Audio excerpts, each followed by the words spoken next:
kon nag tey sëñ bi sama xel dal lu baax a baax a baax. sabab mooy dañu nekk ci jamono yi fexe nit ñi ñàkku ngir ñu fexe feebar bii di corona bi ñu koy wax Covid 19 jóge fii ci Diourbel gis nañ ne feebar bi donte ne wàññeeku na sax waaye ba léegi mu ngi indi ay yàq-yàq ak ay tolof-tolof ci biir askan wi ñu nemmeeku woon nag ay kilifa diine yoo xam ne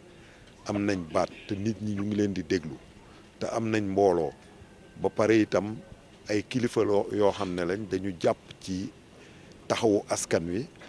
ak jàpp ci question de santé yi ak question de développement bi ñu xoolee ñu gis ne sëñ Mahfous li ñuy wut ci kilifa yëpp bu taxawu askanam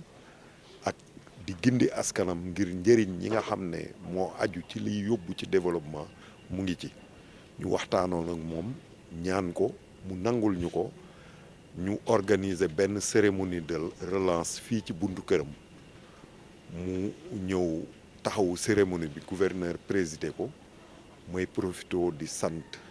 gouverneur di sant sëñ Mahfous ci taxawaayam ndax tey ku nekk gis na mbooloo mi mu fi dajale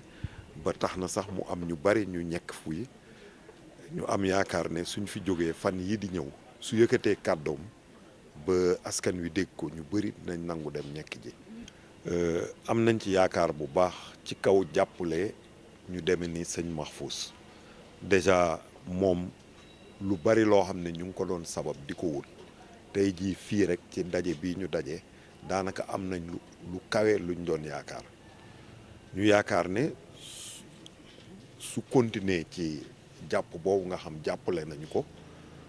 ñu seet itam ci yeneeni gox ñu mel ni moom taxawu askan wi yéene askan wi ay njëriñ dugal seen loxo ci question de développement yi suñu fexee ba am ñu mel ni moom ci biir Diourbel am nañ yaakaar ne sas bi ñu sas dinañ ko weesu. ñu ngi leen di nuyu di jiital ci nuyoo bi monsieur le gouverneur mi nga xam ne mooy kilifa ak jotaay bi di nuyu docteur Dieng ni yàlla suñu borom teg ci boppu région bi ci wàllu médecine di nuyu mboolem équipe am bi yëpp di jaareele sunu nuyoo ci moom di ko jàllale ba ci directeur de la santé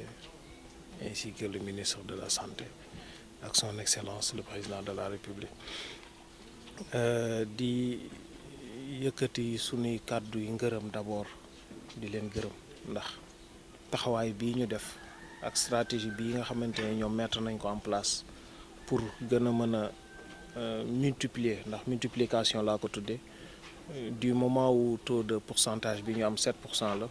te objectif bi nekk 70%. Donc il faudra juste multiplier par 10 bu ko defee ñu mën a atteindre 70% yi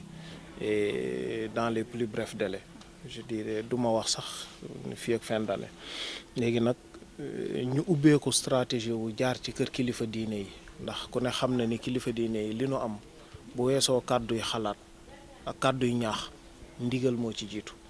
te ndigal dafa doon loo xamante mën naa ne lu sacré la ci ñun rawatina ñun murit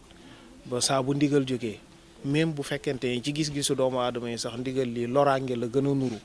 ñun duñ seet loraange ga ndigal ga la ñuy xool ndax xam nañ ne buñ jaaree ci ndigal la bu ci loraange nekkoon sax suñu borom soppi ko tawfeex ndax li muy ndigalu Serigne Touba kon nag ñoo ngi yëkkati suñuy kàddu yi ndigal d'abord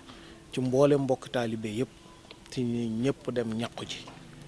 di yëkkati suñuy kàddu yi ñaax ci mboolem askan wi ak population bi ci ñu dem ñàqu ji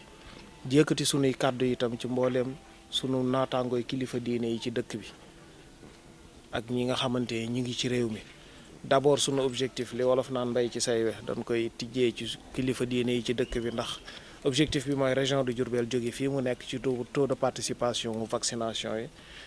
dem ci 70% moo tax mboolem kilifa diine ak ci tarixa boo mën a bokk ci njaareem man sëñ Modou Mahfous maa ngi lay woo ci li nu seq nga soññ sa njaboot say taalibe askan wi ak population yi ci ñu dem ñàqu ji amaana bu jaree sax ma sol sama dàll jóg def tuuru kilifa diine yi dinaa ko def incha allah ba suñu borom may ñu ci ndaw